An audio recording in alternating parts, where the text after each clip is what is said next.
Ontem eu falei sobre vós sois o sal da terra.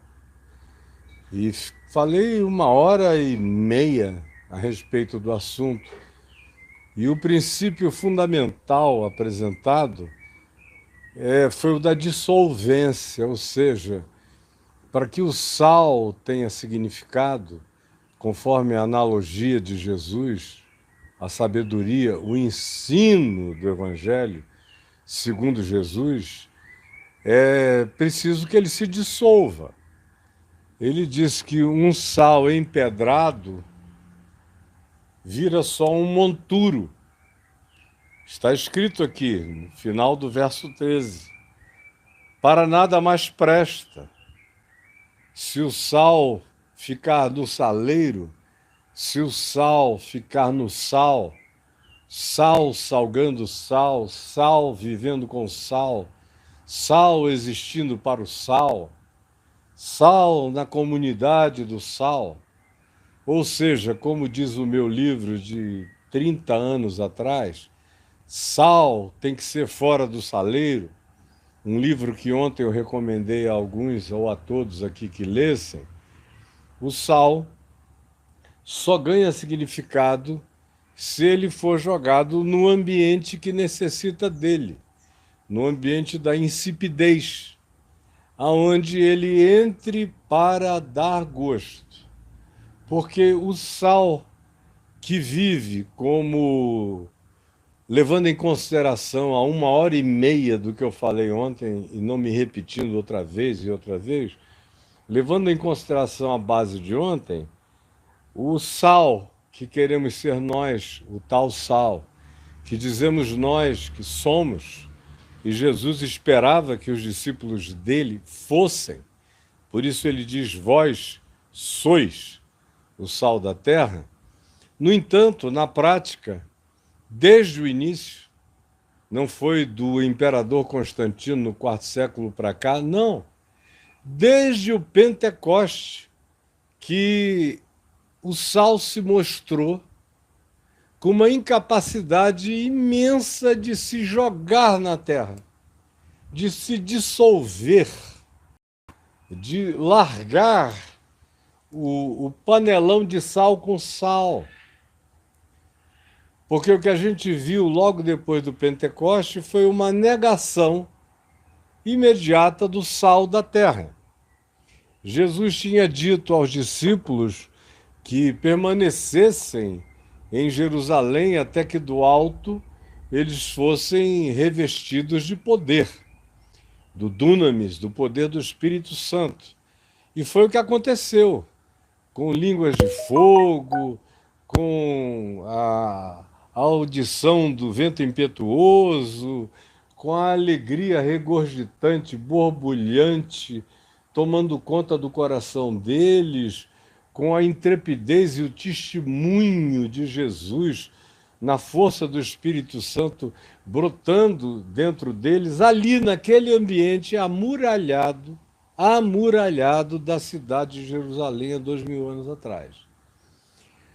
Isso aconteceu 10 dias depois de Jesus ter sido assunto aos céus. O Espírito Santo veio.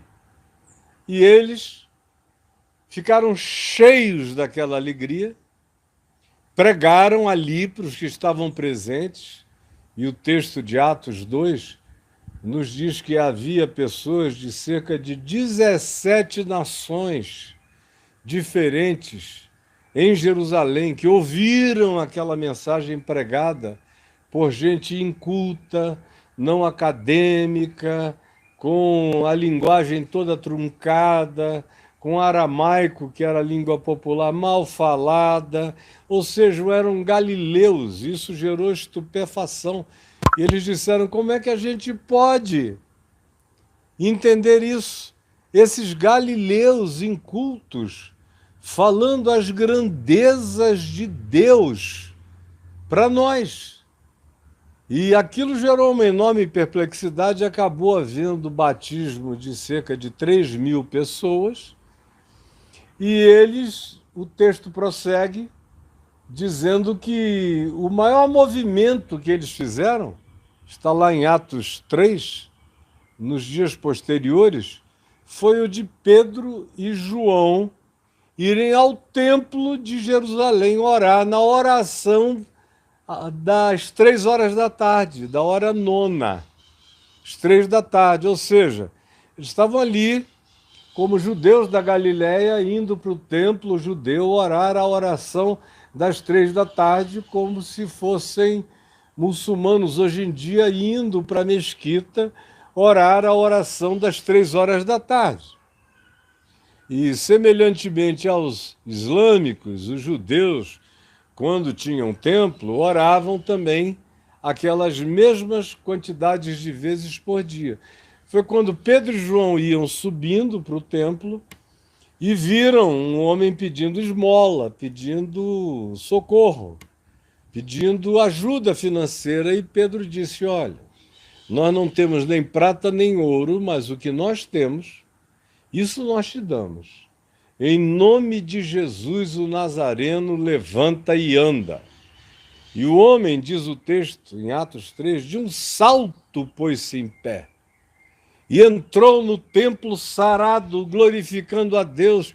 Isso gerou estupefação enorme, o que acabou desembocando na prisão de Pedro, de João, depois dos apóstolos, e até o capítulo 5, aquele período que não é longo de tempo, foi cheio de ameaças, prisões e também livramentos.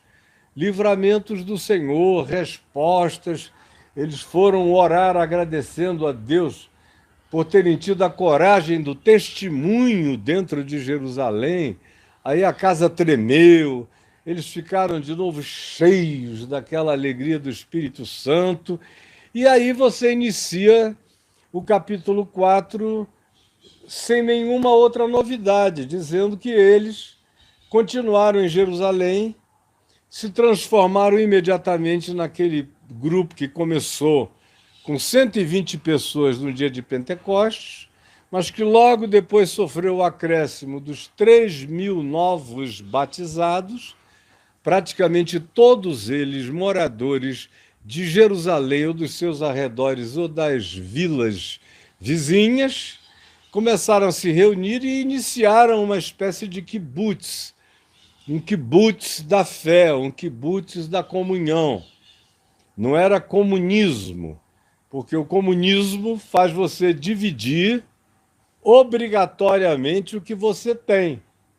Então, se você tem uma casa com 4 quartos e você consegue espremer todo mundo em 2, você é obrigado pelo Estado a fazer concessão dos 2 outros quartos daquele ambiente caseiro para outra família que porventura não tem.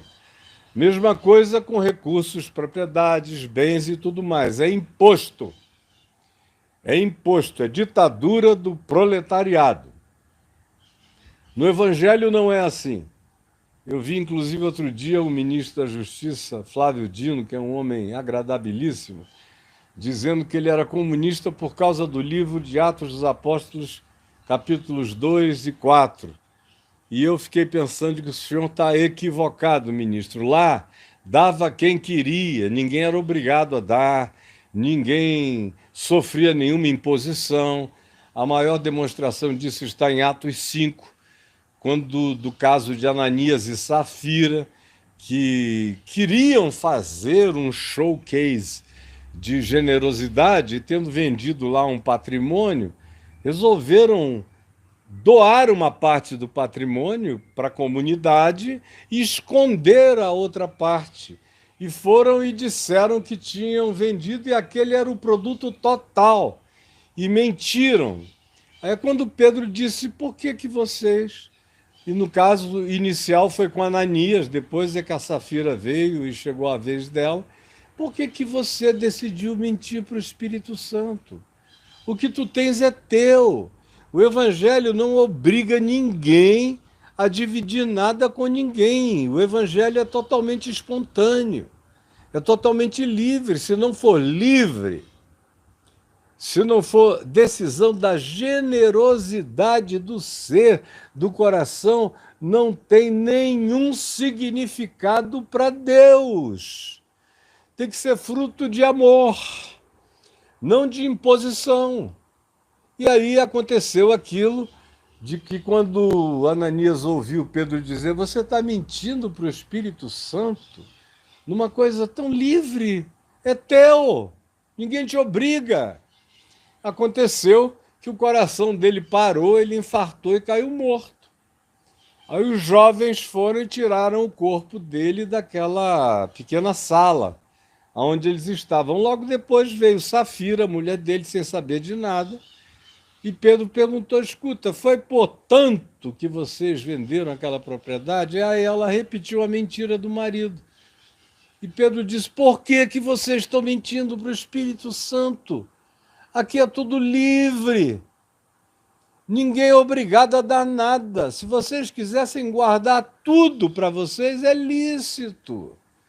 Não tem essa obrigação. Agora, a obrigação é falar a verdade. Ao invés de criar um showcase de marketing, de generosidade, de piedade, que era o que eles estavam querendo fazer.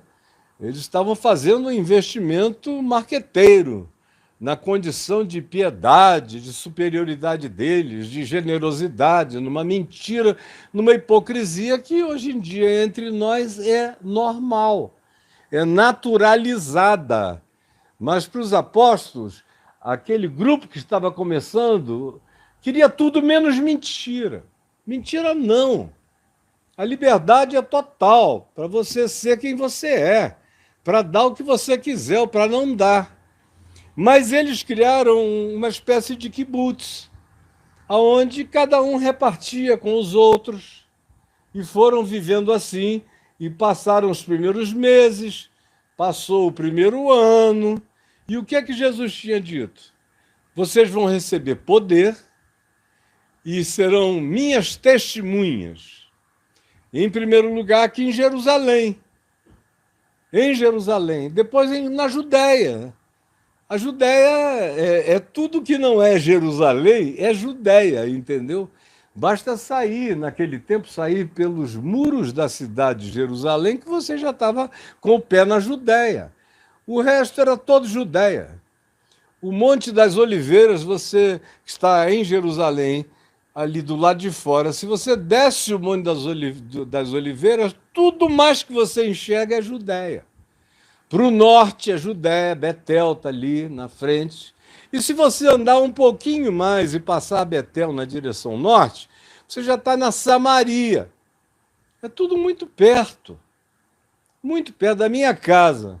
Para um shopping que tem aqui chamado Iguatemi, a gente gasta 12, 13 quilômetros.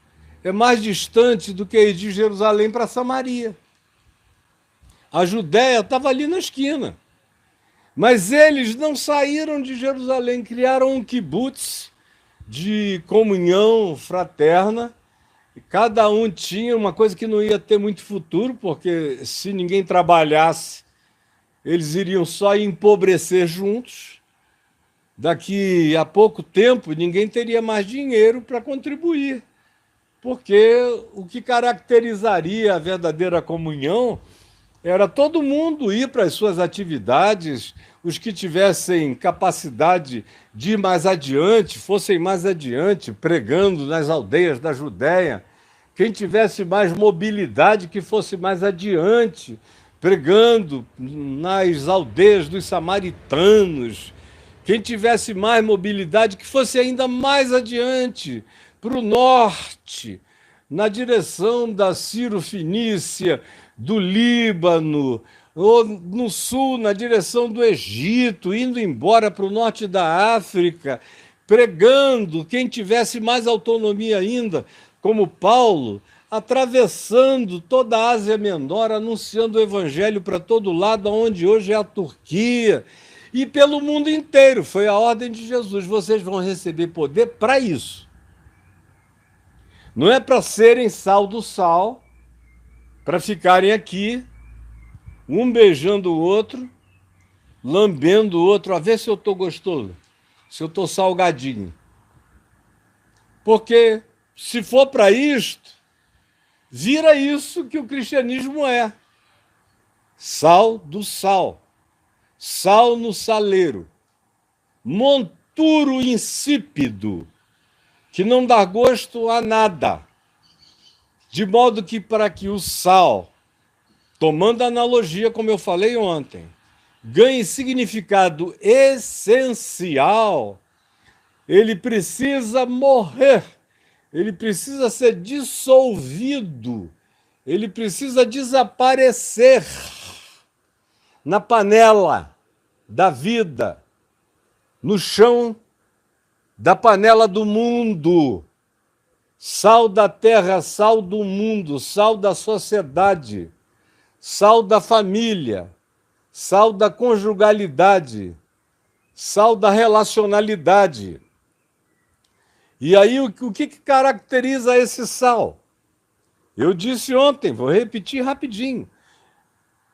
As marcas do caráter do Macários, desses bem-aventurados, humildes, solidários, que se autocontrolam, misericordiosos, limpos de coração, pacificadores, construtores de pontes, resilientes, corajosos.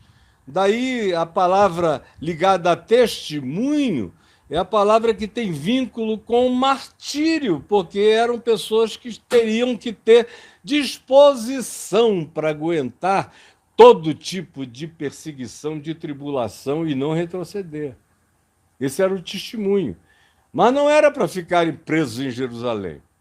O escritor de Hebreus diz no capítulo 13 da sua epístola que aqueles que ficam presos dentro dos muros do portão não vão ao encontro de Cristo na vida.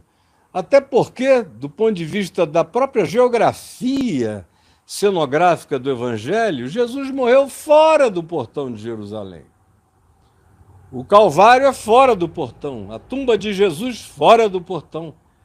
E o escritor de Hebreus diz, ora, nós temos um altar, e o nosso altar é fora dos portões da religião, fora dos portões de Jerusalém, fora dos portões do templo, da sinagoga, fora dos portões da igreja, fora dos portões desse kibutz de crentes que vocês criaram.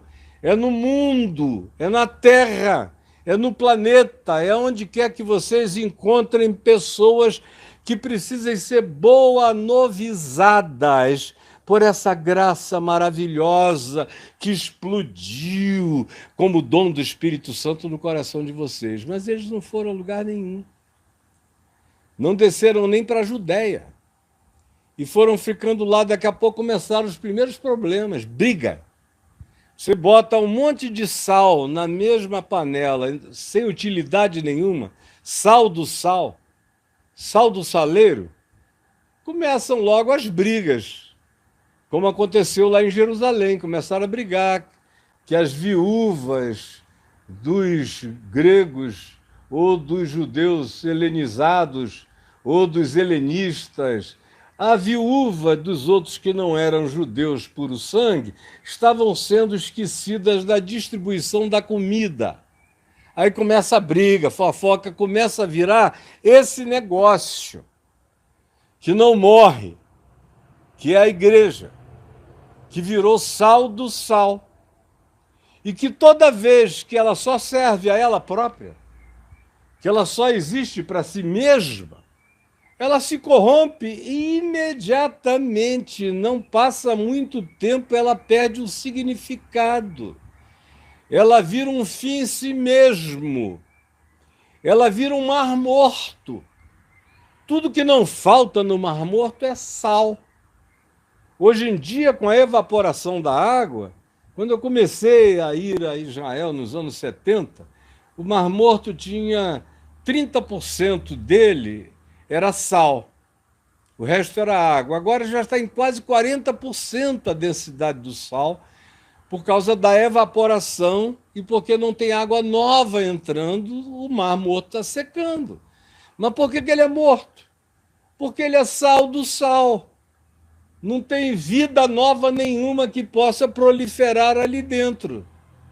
E aquilo que a gente apelidou de igreja e que existe como um fim em si mesmo, de si para si, beijando o próprio umbigo, é apenas um ar morto, porque existe para si próprio.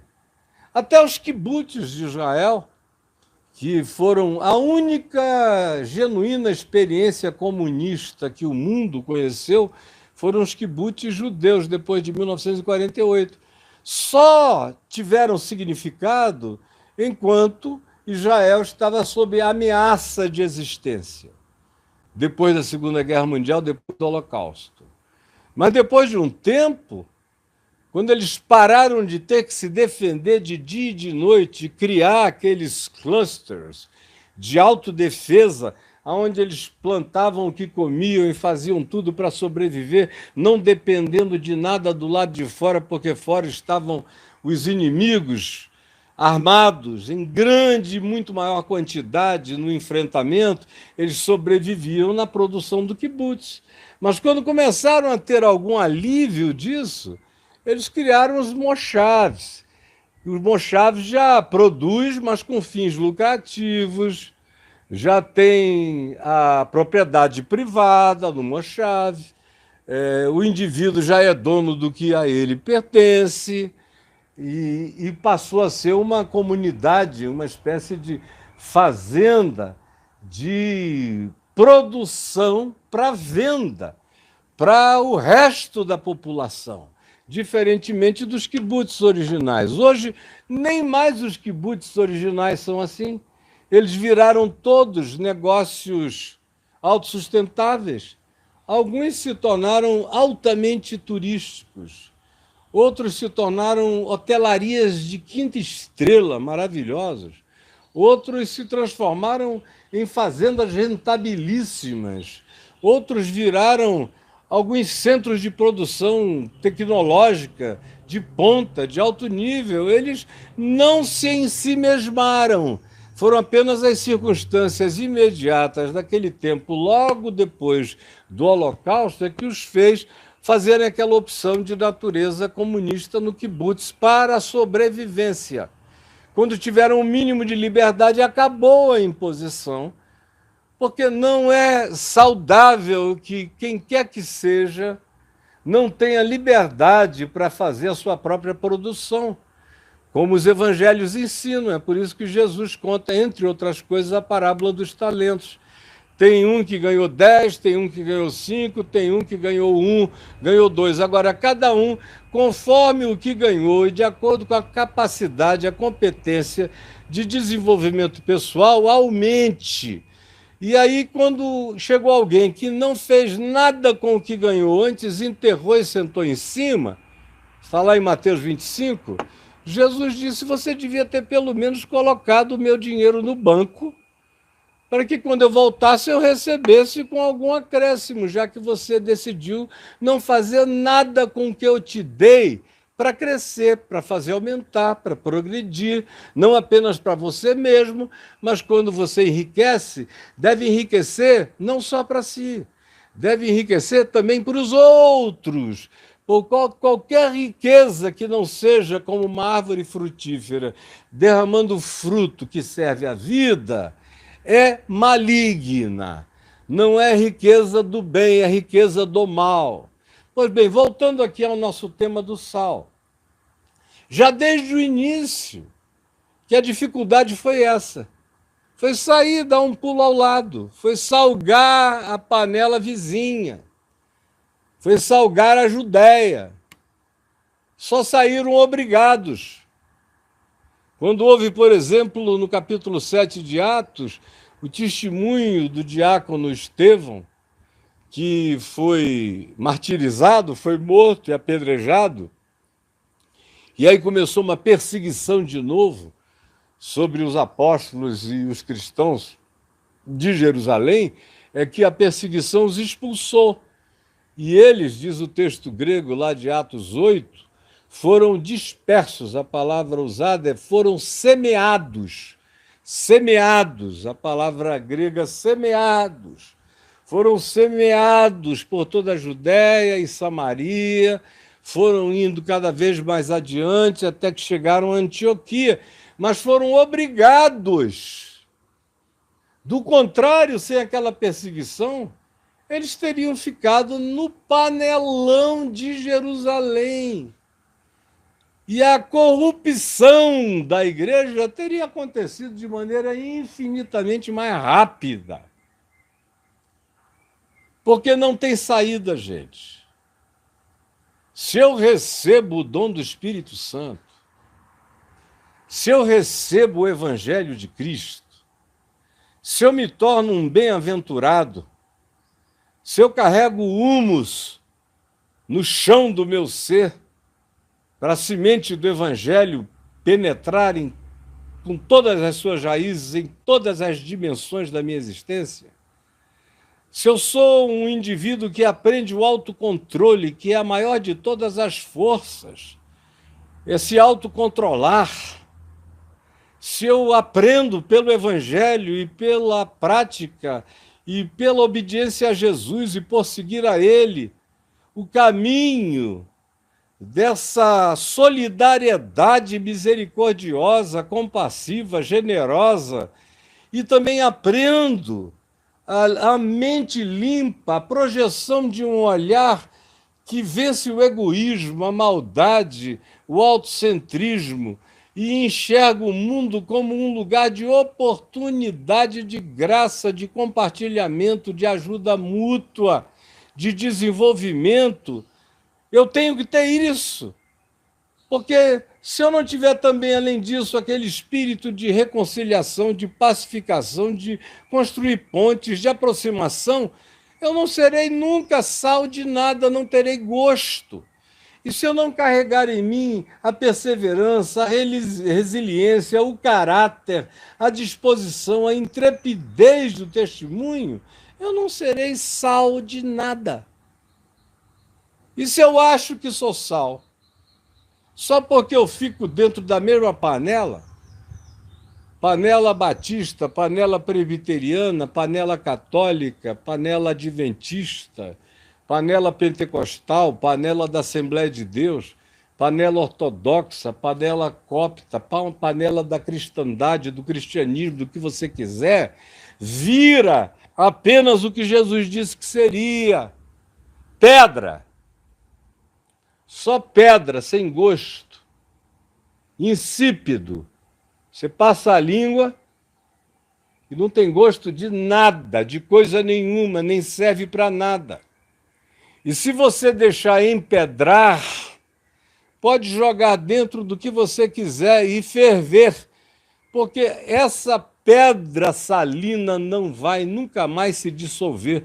Como Jesus disse, para nada mais presta, senão para ser pisado pelos homens. Aí eu disse que essa dissolvência, que é a característica essencial do sal, tem outras características, que daqui a pouco eu falo sobre elas.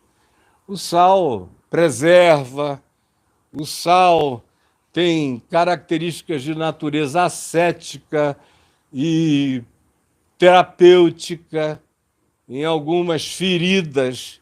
Algumas limpezas em algumas feridas muito inflamadas podem ser feitas com o sal, com a sua salinidade acética. Ele tem várias outras características úteis.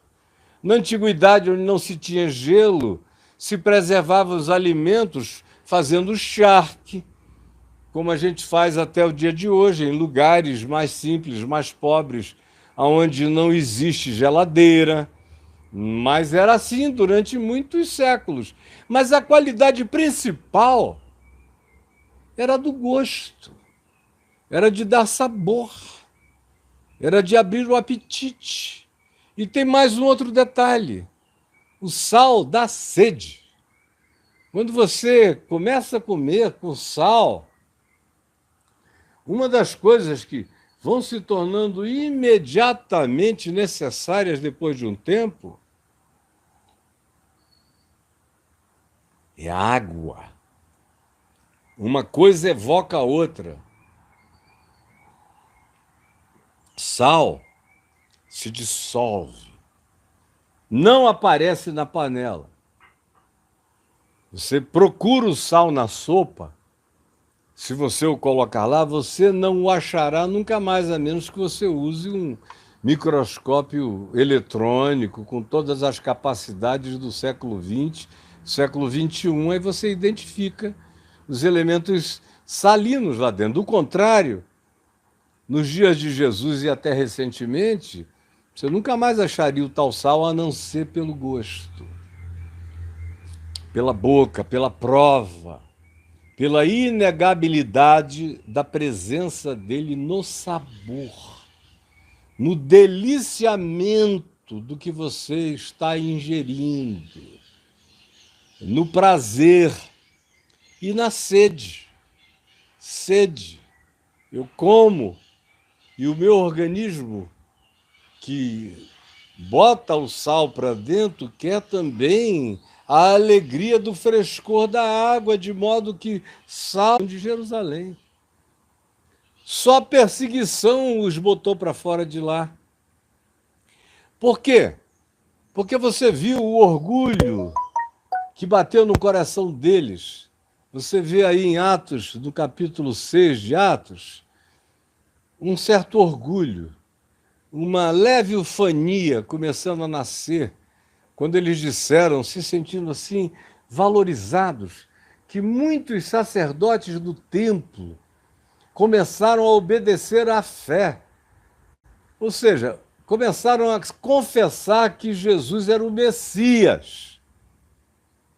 Mas não chegaram de fato a obedecer à fé, a entender a fé, a entender a cruz, a entender o Cordeiro de Deus que tira o pecado do mundo, a entender minimamente como João Batista, que não fazia sacrifício de nada, porque ele sabia que o Cordeiro de Deus não eram touros, nem bodes, nem carneiros, nem pombinhas, nem nada, era aquele que estava diante dele. Eis o Cordeiro de Deus que tira o pecado do mundo. Tira ontem, tira hoje, tirará para sempre, tira de uma vez por todas e não precisa repetir nenhum tipo de oferenda nem sacrifício. Não. Os sacerdotes que estavam vendo e admirados e vendo alguns sinais de milagres e de curas, disseram: é Jesus que nós matamos e que tem o testemunho desses homens e mulheres de que ressuscitou dos mortos.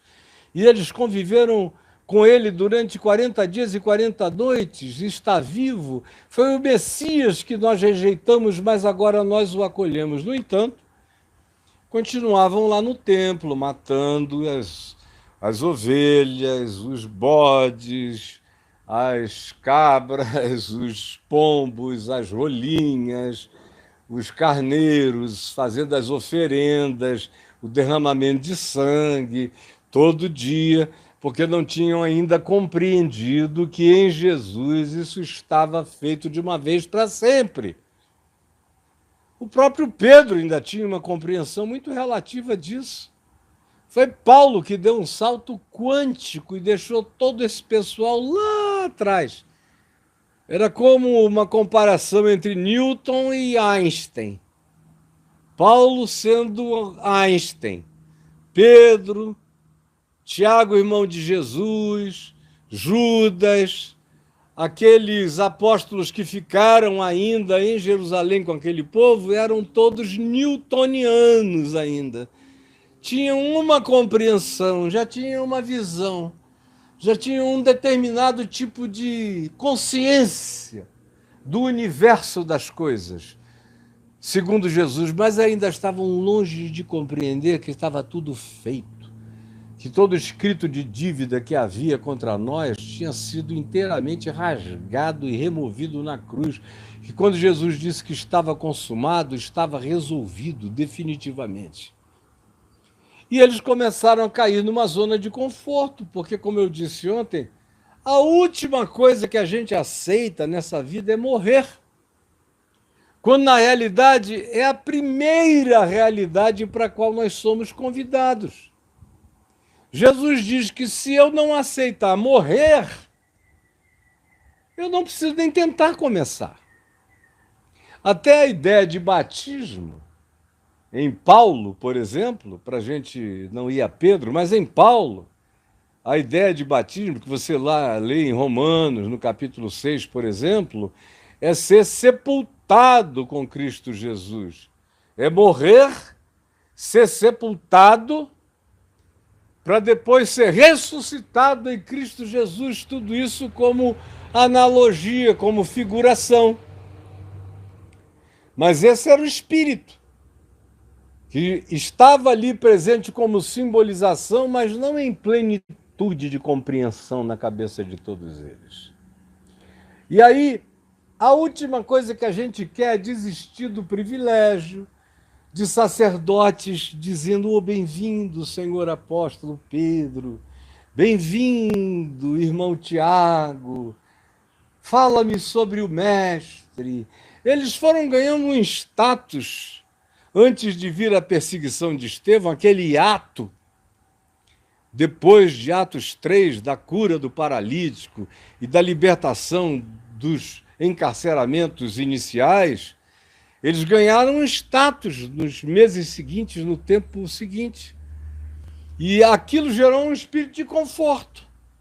E quem queria largar aquele conforto daquelas paredes da Jerusalém amuralhada, das palmas, das reverências, da celebração de que eles eram os mestres gnósticos do Evangelho de Cristo Jesus, que supostamente só eles sabiam ou sabiam mais do que todo mundo e por isso tinham um papel mais elevado, praticamente numa espécie de gnosticismo do Evangelho.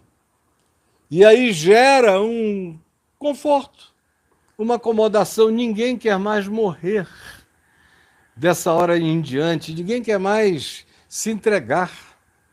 E aí não começa nunca nada.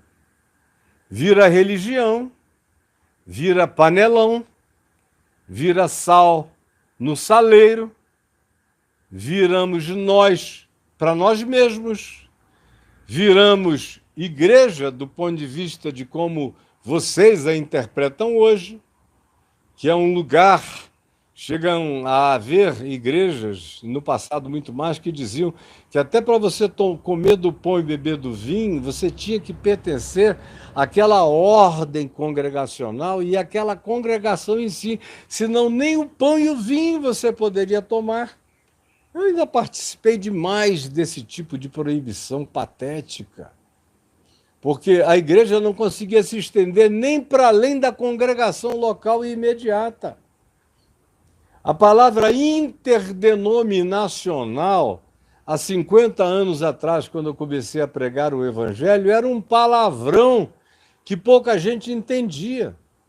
Eu fui um dos que mais trabalhei para ajudar as pessoas a entenderem a necessidade mínima de haver interdenominacionalidade, intercoinonia, intercomunhão, interrelação entre cristãos, não importando de onde eles vinham ou em que lugar frequentavam. Mas eu era chamado de herege, simplesmente por dizer que essas paredes não deveriam separar um cristão do outro na mesma cidade, no mesmo bairro, no mesmo lugar, com a mesma confissão. E naquele tempo a confissão de fé, por mais parca e pobre, pífia que ainda fosse, era pelo menos quase a mesma. Mas é uma vocação inata, intrínseca para essa acomodação, para essa necessidade de sobrevivência que é anti-evangelho. E é nesse sentido que ser o sal da terra e de entender a essência dessa realidade útil do sal como dissolvência é que é algo completamente contraintuitivo em relação à natureza animal e mamífera de cada um de nós. É totalmente contraintuitivo. O Evangelho é contraintuitivo. O Evangelho é contrainstintual. O instinto manda que os mais fortes dominem os mais fracos. Se você não puder se defender a você mesmo, o mais forte vai te pisar e te comer. Tem uma escala de predatoriedade. E também é anti-instintual, porque, além do instinto, é anti-intuitivo em relação à intuição natural e animal, que é essa intuição toda voltada para o eu primeiro, para a preservação, ou para os meus filhotes, ou para a minha tribo, ou para o meu grupo, ou para a minha malta, ou seja lá para que corporação seja. O evangelho é o oposto. Vieram em João 12, os gregos, está lá em João 12, vieram a Jesus, convidar Jesus para sair de Jerusalém. Isso a gente aprende lendo histórias paralelas, que não estão aqui no Evangelho.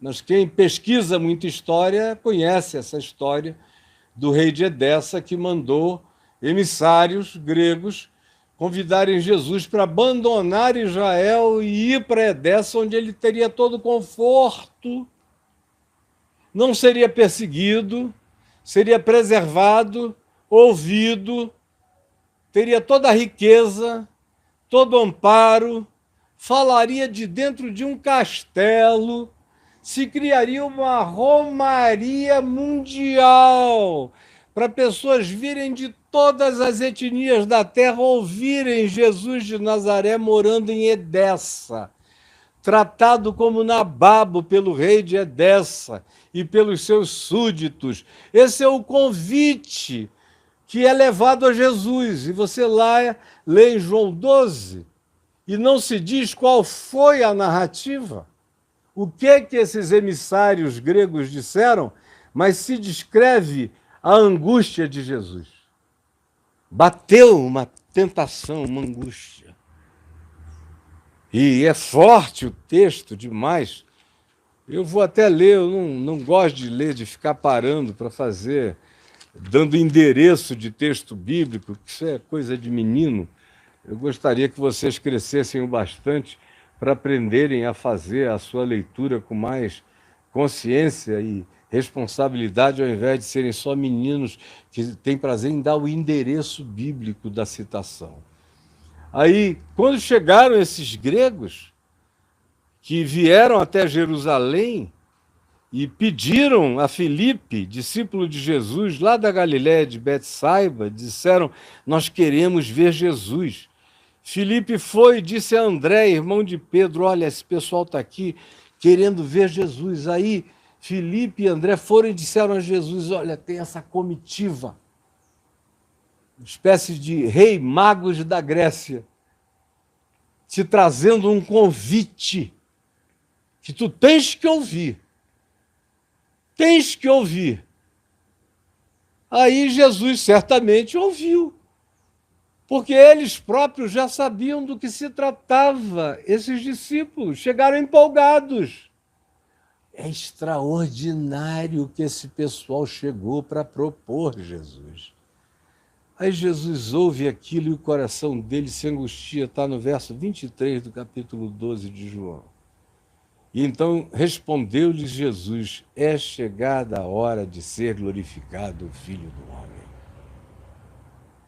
E o Filho do Homem não ia ser glorificado sendo poupado em Edessa, vivendo como um nababo, como um guru, como uma figura semelhante aos gurus indianos, enriquecidos e adorado na perspectiva mais idolátrica possível. Não.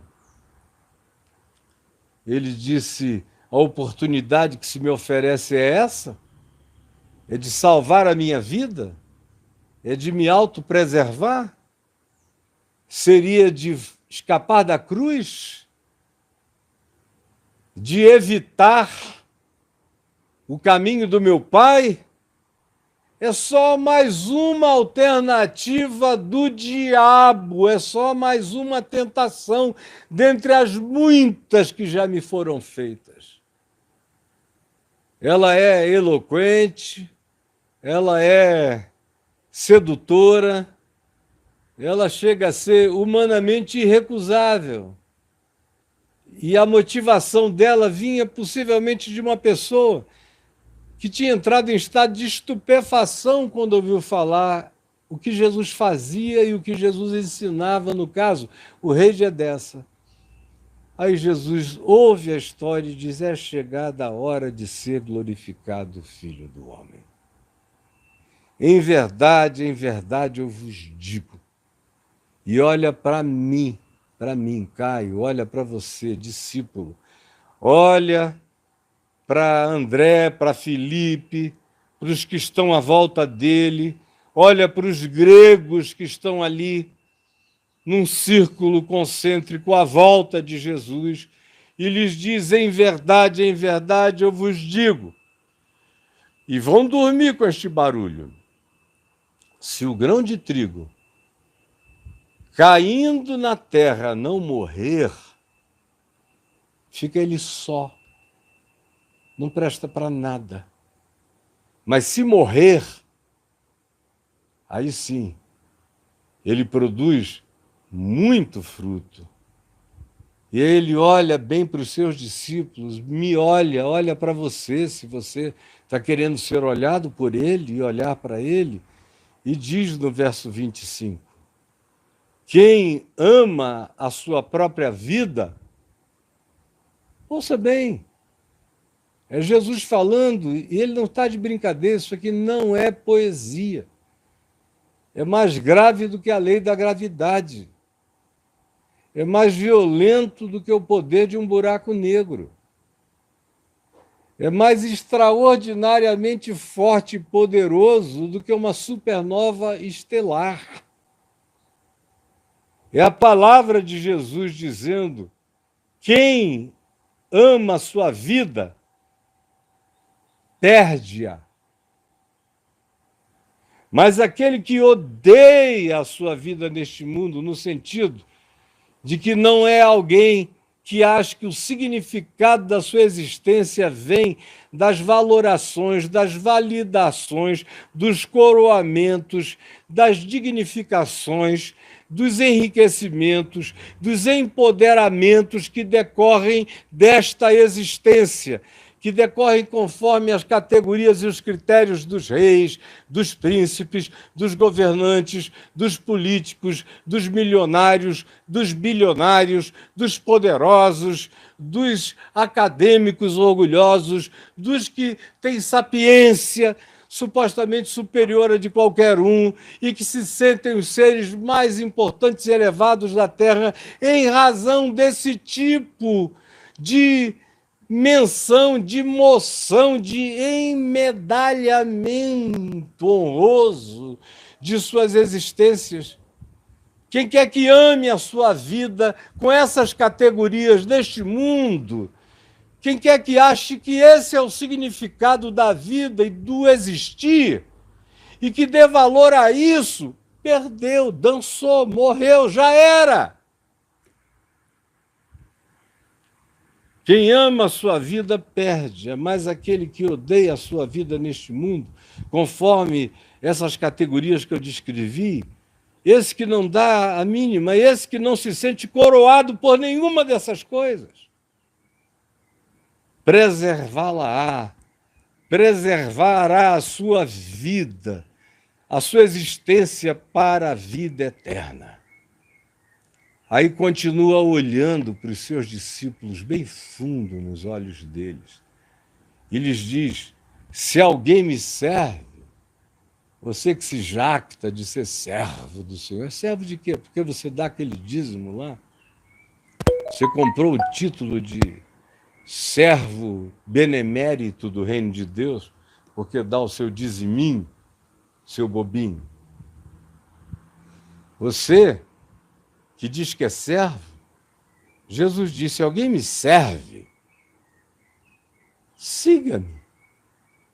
Siga-me. Segui-lo não é venha aos cultos dos apóstolos em todas as reuniões propostas. Não. Podem morrer todos os apóstolos, eles podem todos virar Judas e negarem a fé, mas se você me ama, Não seja discípulo nem de Paulo, nem de Pedro, nem de Apolo, nem de ninguém. Você tem que ser meu discípulo. Não chame ninguém de meu guia, de meu guru, de meu pai espiritual, de meu senhor, porque vocês têm um só pai, um só guru, um só mestre, um só senhor, o Cristo. Quem ama a sua vida perde, mas se alguém me serve, então a demonstração disso é seguir os meus passos.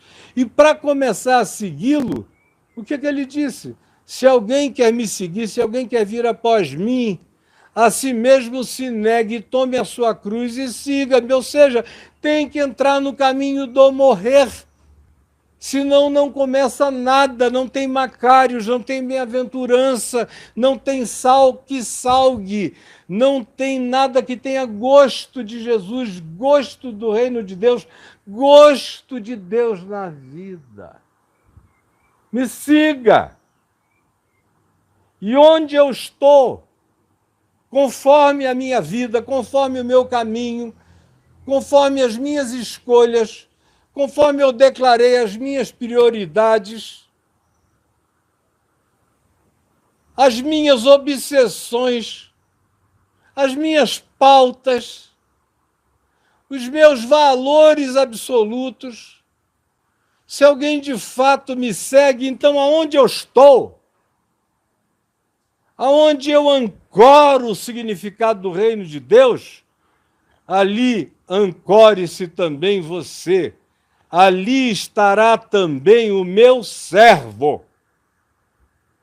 Você vai achar o servo de Cristo com as pessoas com as quais Jesus estava.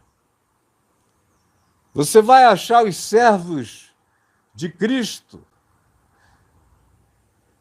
nos temas e nas defesas das pautas pelas quais Jesus se importou. Você vai encontrar os servos de Jesus nas casas onde Jesus priorizou entrar e estar.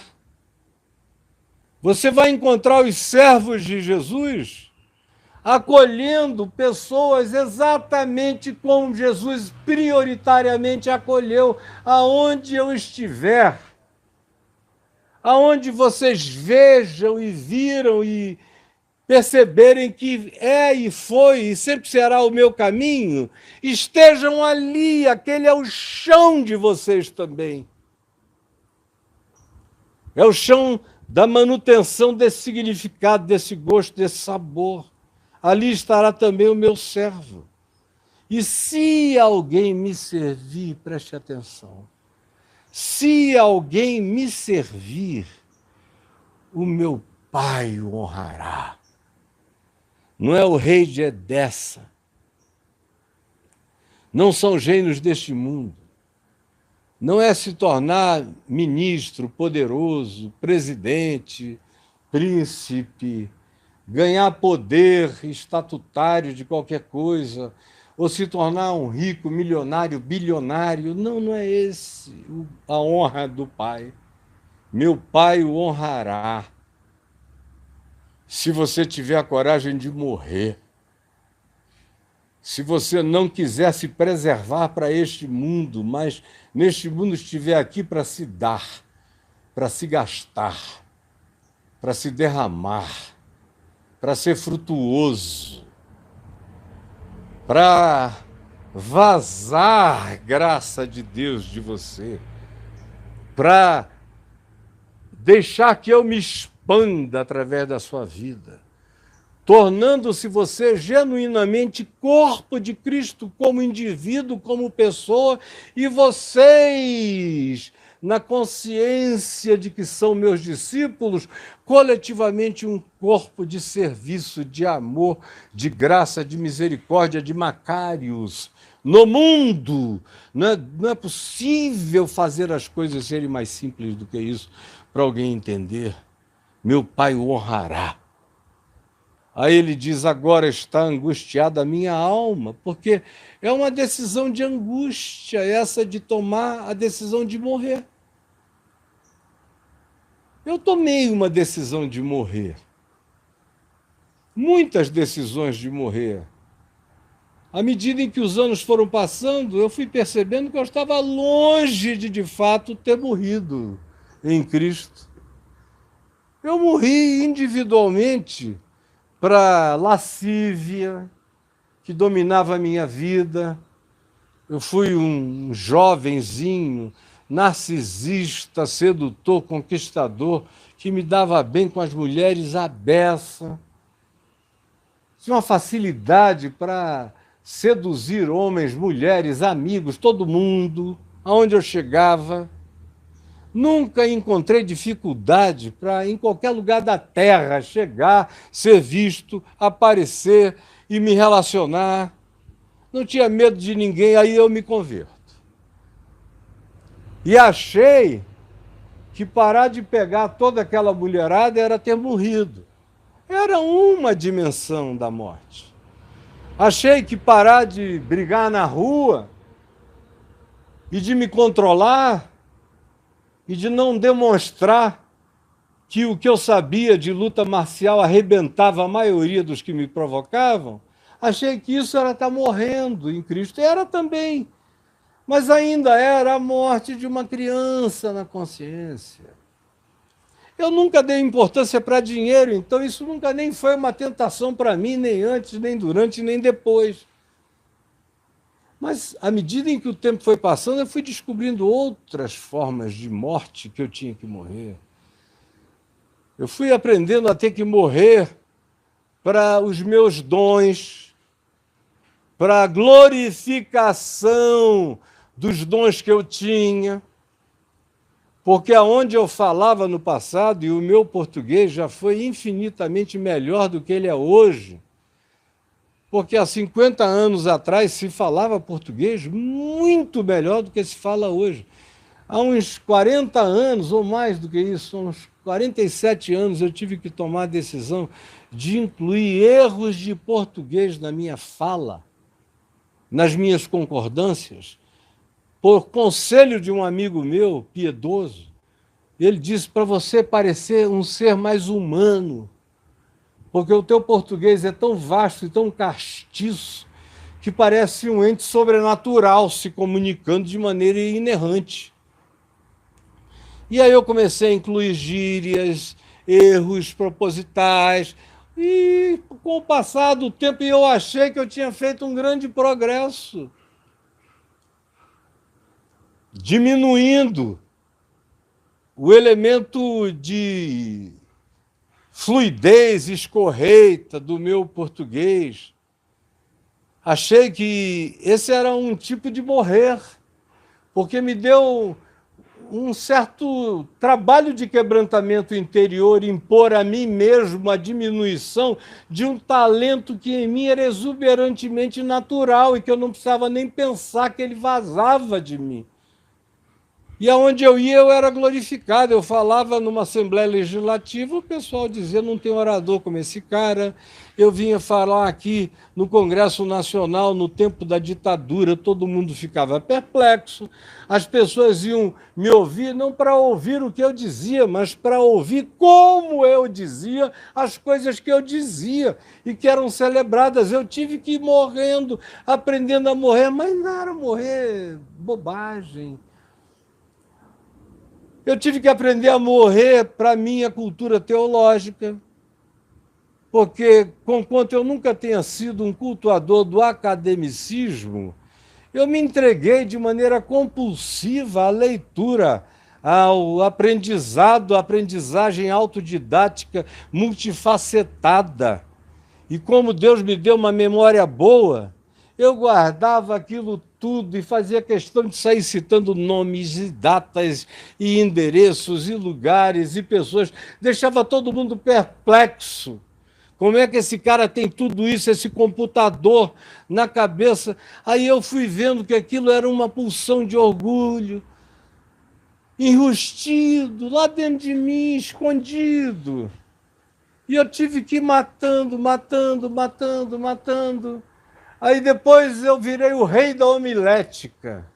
E do sermão expositivo, ninguém organiza um sermão expositivo como Caio.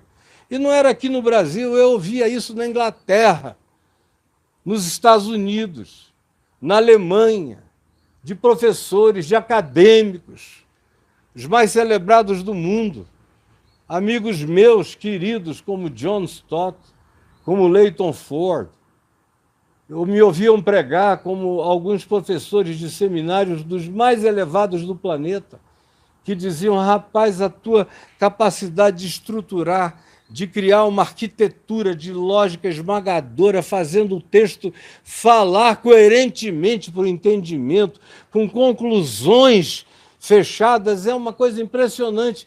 Aí eu comecei a abrir mão disso.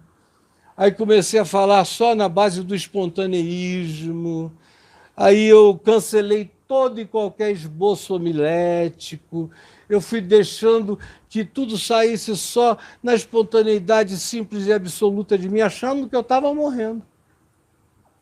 E, semelhantemente a isso, eu fiz um monte de outras coisas que eu passaria horas dizendo, achando que estava morrendo. Era um tipo de morte ainda infantil. Até que chegou a hora em que eu fui compreendendo que eu ainda estava mais do que vivo. Eu comecei a ter, quando eu cheguei aí por 1990, e eu comecei a ser cultuado no país como uma das duas figuras públicas que eram referenciais éticos nacionais. O primeiro era o Betinho, querido, que já está nos céus. Um santo ateu, cheio de compaixão pelo próximo. E o segundo, eles diziam que era eu, por causa do que eu pregava, de como eu vivia, do que eu poderia ter e abrir a mão de ter, das obras sociais imensas que eu realizava e da vida modesta que eu vivia e do fato de que eu não me autoglorificava e que não havia nada contra mim em lugar nenhum, em âmbito nenhum. Então, eu comecei a ser tratado assim, até que a minha ficha foi caindo. Eu disse, meu Deus, que coisa mais demoníaca. Agora eu estou sendo tratado como uma das duas figuras ético-referenciais mais significativas do país. Eu nunca estive mais perto da tentação do diabo do que agora.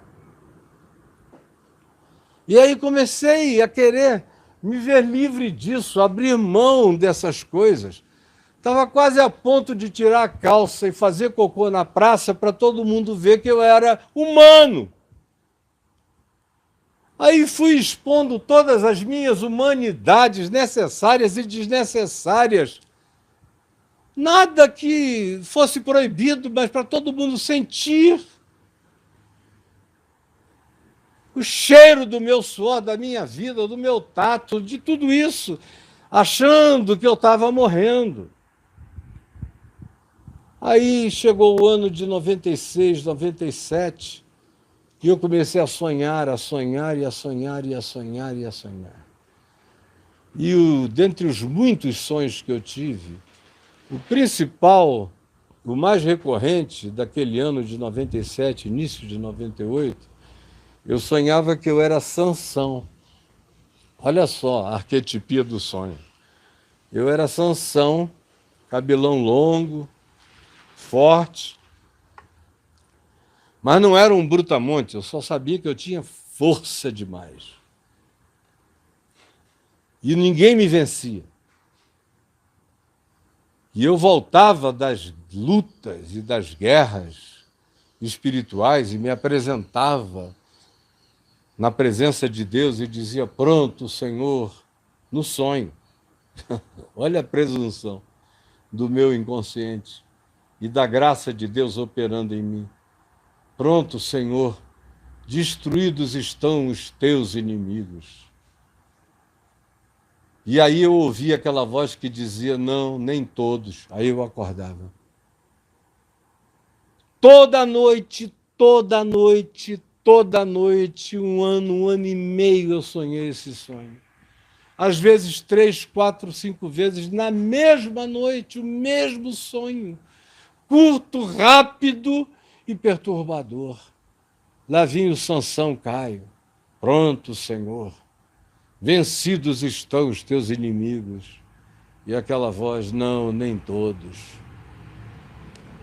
Até que eu cheguei em abril de 1998, no início do mês, e mais uma vez esse sonho de todas as noites voltou, só que naquela noite ele se completou.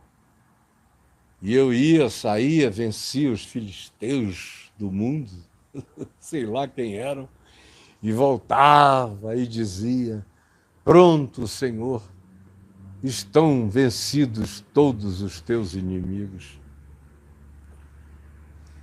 E aí eu ouvi nesse dia a voz dizer, não, nem todos, só que o sonho não acabou.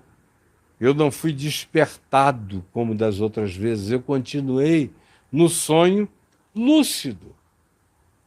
Porque os meus sonhos, quase todos são lúcidos. Eu sei que estou sonhando, eu vejo o sonho, eu interajo com o sonho. Às vezes, no processo do sonhar, eu já estou entendendo o próprio sonho. Naquele caso, e naqueles muitos casos, não, eu sabia do poder simbólico arquetípico, mas eu próprio não concluía a profundidade do significado do não, nem todos. Não ainda. Naquele dia prosseguiu, todavia. Aí eu disse, quem, Senhor? É esse inimigo que tem que morrer? E eu ouvi aquela voz estrondar dentro de mim. Tu és o meu pior inimigo, Caio. Tu tens que morrer. E eu estava lá na glória. Os jornais americanos faziam matérias enormes comigo, como o Miami Herald. 8 páginas de glorificação. Eu me lembro que o Nelson Motta leu aquilo ali e disse, olha, eu nunca vi um brasileiro, nem presidente da República, ganhar essa notoriedade aqui.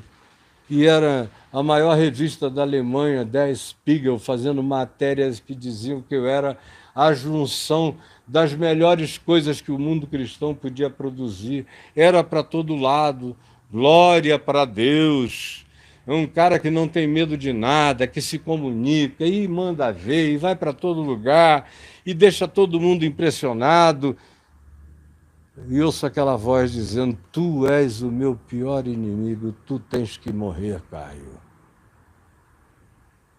E foi quando eu tomei a decisão, no meu coração, que eu iria andar por esse caminho que me traz morto até o dia de hoje, pelo menos aos sentidos de vocês. Mas eu não me impressiono com o que vocês pensam sobre a minha morte, porque eu sei que para milhões de vocês eu morri. Tem gente mesmo que diz, eu gostava do Caio de antes, esse agora é morto.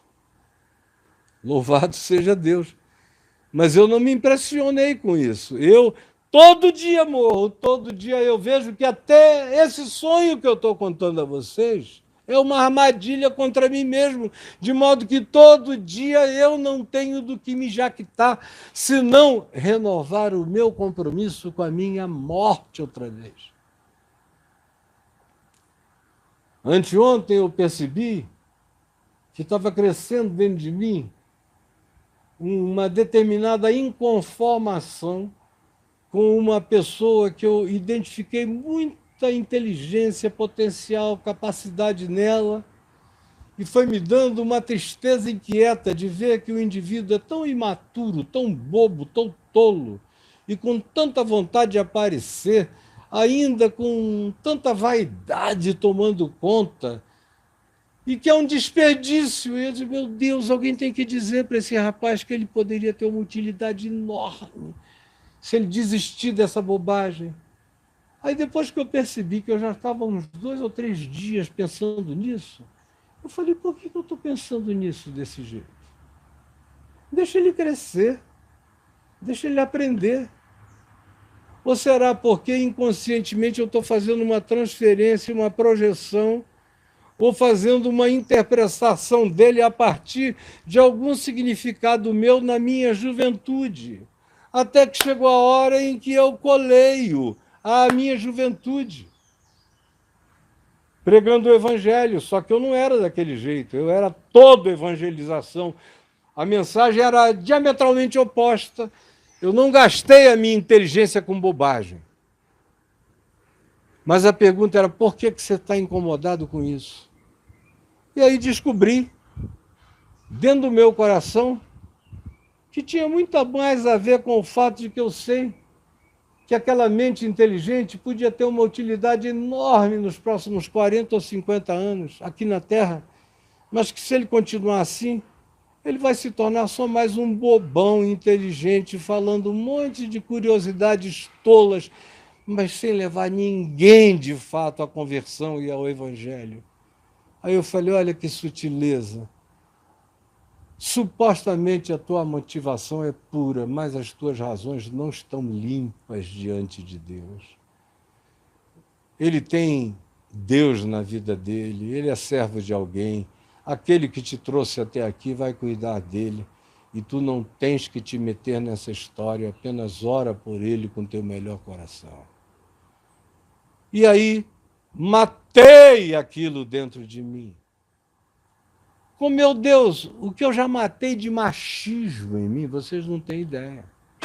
Quem me olhava de longe sempre achou que eu não era machista. Mas quanto mais os meus netos foram crescendo, mais eu fui vendo como eu era machista, chauvinista, que eu não era machista para a minha geração, mas que para a geração da minha neta Helena, eu era um machista. E eu tive que aprender com ela um monte de sutilezas a respeito do meu machismo. Esses 5, 6 anos que ela morou aqui comigo, me reeducaram numa quantidade enorme de coisas e me levaram a morrer em mim mesmo, tomando decisões sobre coisas que eu achava que eram princípios áureos da minha condição masculina e que, de repente, eu percebi que não, que faziam apenas parte do embrutecimento do meu ser e tive que ter a coragem de morrer e vou morrer ainda para muitas coisas antes de morrer e partir para a vida eterna, que já me habita por outro lado. Então, isso começa com a gente. Se alguém me serve, siga-me, ande pelo mesmo caminho. E onde eu estou, ali estará também o meu servo, pisando no mesmo chão, fazendo as mesmas escolhas. E se alguém me servir desse modo, o meu Pai o honrará. Agora, isso gera angústia. Eu sei que o que eu estou dizendo é angustioso para a maioria. Para mim, deixou de ser, passou a ser parte de algo que eu já incorporei, que eu sei que eu vou morrer muito ainda. E que eu estou longe de saber tudo em relação ao que eu ainda preciso morrer enquanto existente na Terra. Mas Deus vai me dar a graça de morrer o máximo que eu puder na minha consciência de mim mesmo e daquilo que é a jactância sutil, disfarçada de piedade num ser humano. Agora está angustiada a minha alma. E tanto mais quanto abusam e pisam em cima de mim e me enxovalham, mais me ajudam, mais me fortalecem, mais me santificam, mais me quebrantam, mais me ajudam a me enxergar. Jesus, no entanto, diz, ouvi essa história, essa oferta, e agora? Não tem como negar que a minha alma está angustiada, e que direi eu? Pai, salva-me desta hora? Não! Pois precisamente com este propósito eu vim, e para viver esta hora deste modo, deste jeito. Portanto, Pai, glorifica o teu nome. Então veio uma voz do céu que dizia, eu já o glorifiquei e ainda o glorificarei. tem que começar com morte. Se não começar e não continuar no processo do morrer, os macários, os bem-aventurados, não se transformam em sal da terra jamais. Não ganham gosto. Eu já falei muito hoje, vou parar por aqui. Amanhã eu vou prosseguir nesse mesmo tema, porque eu não acabei de falar sobre minimamente o significado dessa morte.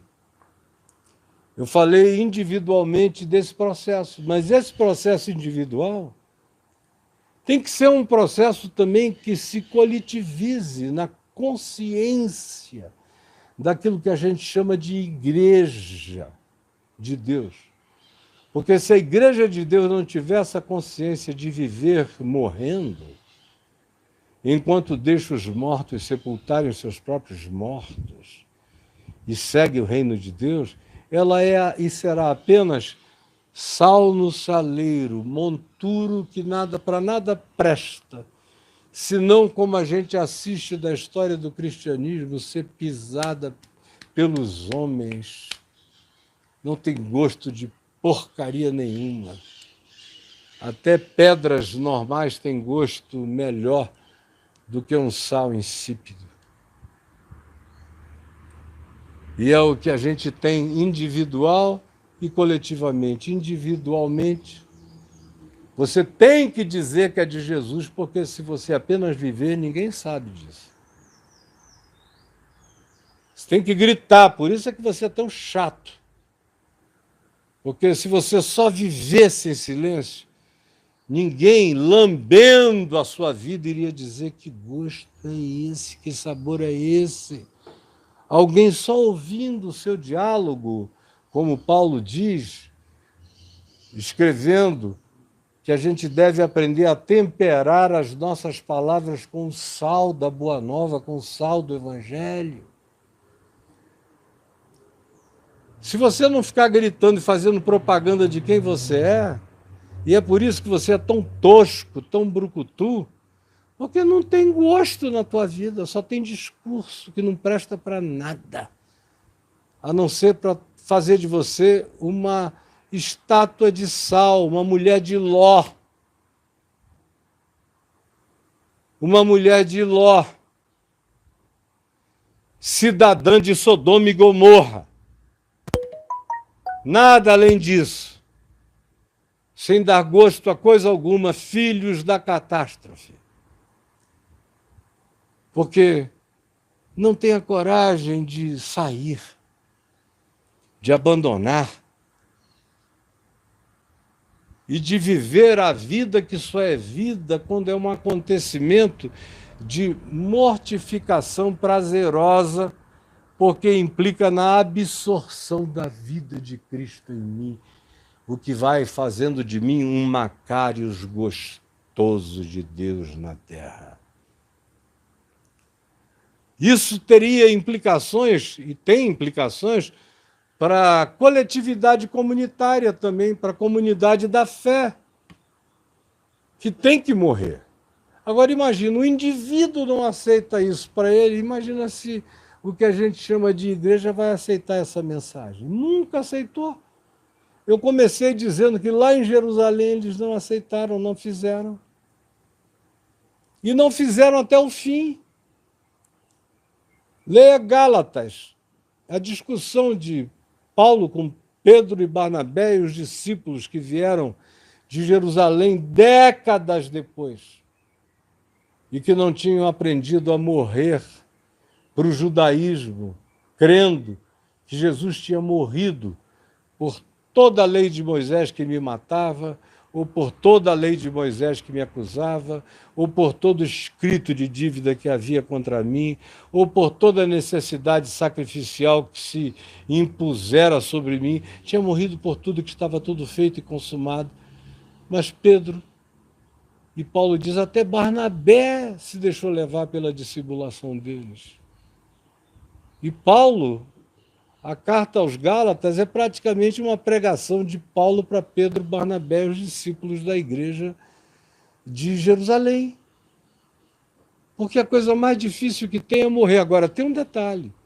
Na hora que a gente vai morrendo como indivíduo ou em qualquer outra dimensão, e amanhã eu vou falar sobre a outra dimensão, se Deus permitir, o que acontece é que a gente vai ganhando poder no Espírito Santo mesmo. Você vai virando Macários. Quanto menos esforço você faz, mais distante você chega. Quanto menos você se esforça, mais poder você emana.